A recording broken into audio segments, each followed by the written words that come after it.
Morning, everyone. Good morning, Rabbi. Good morning, Rabbi. We're learning Mishnah Erevin, paragraph chapter 6, Mishnah Yud, Mishnah 10. Okay. We're continuing discussion about the two courtyards, one inside the other. That was yesterday's case. You've got two courtyards, one in front of the other. The one that's more away from the public domain is called the inner one. The one closer is the outer one. One in front is called the outer one. So now,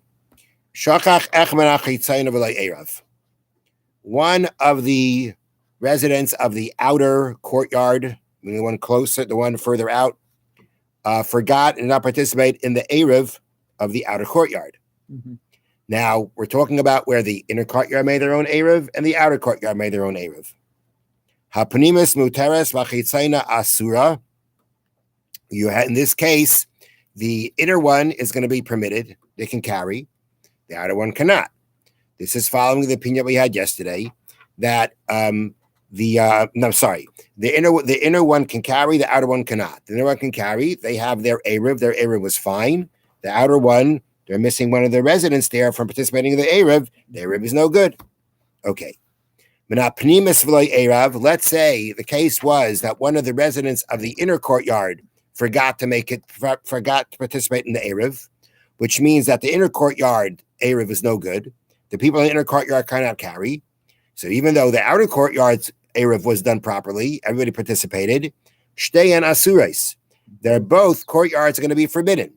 The inner courtyard is forbidden because of the fact that their Erev does not work because one of the residents of the inner courtyard didn't participate. And being that the people of the inner courtyard have right of passage through the front one, and they cannot carry in their area, they now forbid the outer area also. Being that they have right of passage, they're like people who live there also. And in a situation where in their own courtyard they cannot carry, they now mess up the Erev from the outside Erev, because being that they have right of passage, they're considered members of that courtyard also, and they didn't participate in the Erev of that courtyard, and in their courtyard they can't carry, they mess up the outer courtyard. Now, Nasnu Eruvan b'makim echad. Here the case is where both courtyards, the inner and the outer one, made an Erev together, which they can.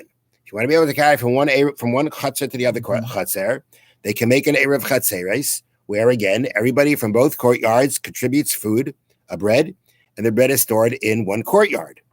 So Nasnu Eruv b'makim echad, they put their Erev in one place. In this case, one place means they put it in the outer courtyard.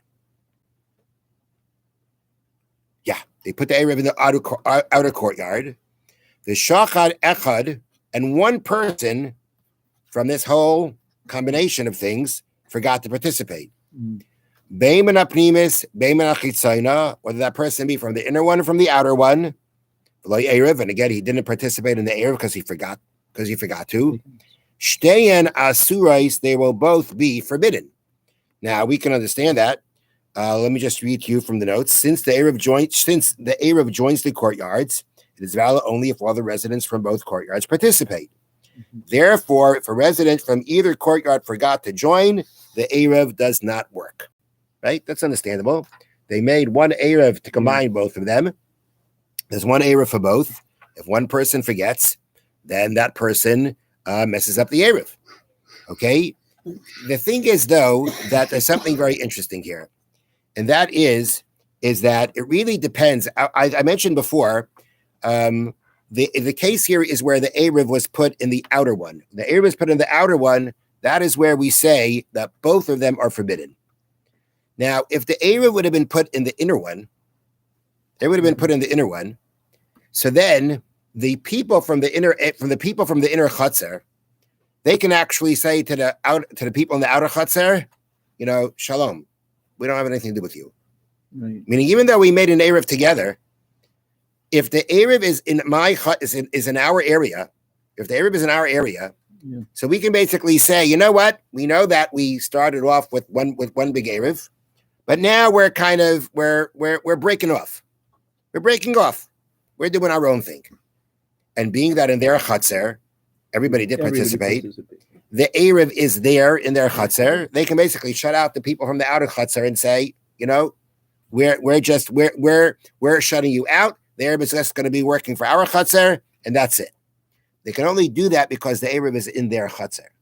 But in the case of the Mishna, where the Erev is in the outer chutzner, so then they can't shut it out. They need it. And being that they need it, I mean, they have to, let me read it to you. However, even this will, one second.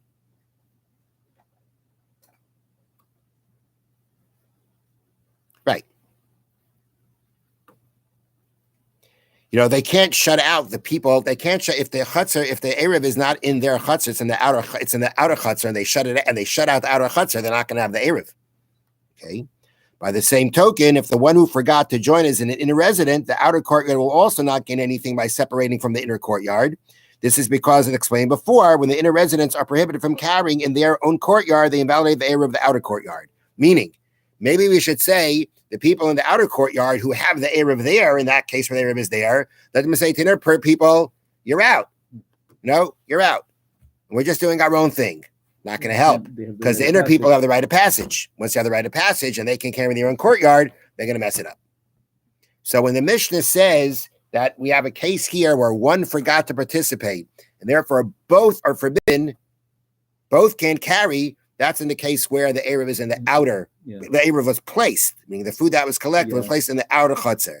So the outer chutzner, even if the outer chutzner try to say, we're separating away from you, not going to help because the people from the inner chutzner have the right of passage. But in the case where the Erev is placed in the inner chutzner, then the inner chutzner people can say, we're separating ourselves from you, and therefore, and the Erev is by them, and they'll be able to carry in their own chutzner.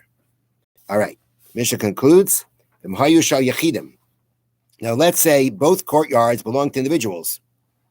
That means the inner courtyard only has one person living there, and the outer courtyard only has one person living there. They don't need to make an Erev. Because in general, the halacha is that if you live in your own, there's one house and one chutzner, you don't need an Erev. Now, in this case, even though the outer person has to walk through, the inner person has to walk through the outer one to get that's his right of passage, right? Yeah. And it's in essence, from that point, if you look at it from that angle, you may say, well, that means I have two residents in the outer one, right? Because the whole point is that the people of right of passage are considered like they're living in the outer one. So maybe we should say that the person from the inner chutzner, well, when he's going into the outer chutzner right of passage, it's like he lives there. That's like having two people living in the outer chutzner. And the outer chutzner doesn't have an Erev. The answer is, we don't care. You know why? Because the person in the inner chutzner, can he carry in his chutzner? Yeah. Yes, he can. If he can carry once he can carry in his inner chutzner, he cannot make any problems in the outer chutzner. That's what we had before. And therefore, when you have both chutzers, both courtyards only belonging to one person, there's no need for any kind of Erev, and everything's good. Have a wonderful day. Thank you, Rabbi.